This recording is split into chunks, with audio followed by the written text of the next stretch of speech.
Domenica 19 aprile, San Leone IX. È il 110° giorno dall'inizio dell'anno, ne mancano 256. Il sole sorge alle 6:18, tramonta alle 20:03. La luna sorge alle 5:22, tramonta alle 16:22.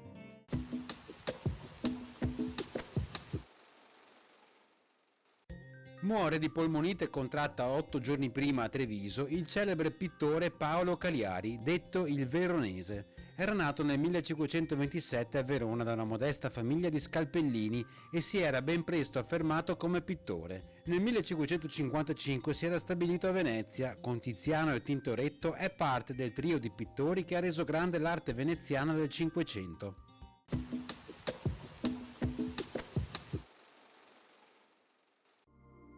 Le previsioni per domani: tempo variabile e instabile, con cielo in prevalenza molto nuvoloso o coperto, probabilità medio-bassa di precipitazioni sparse sulle zone montane, pianura occidentale e meridionale, probabilità minore con fenomeni spesso assenti sulla pianura orientale.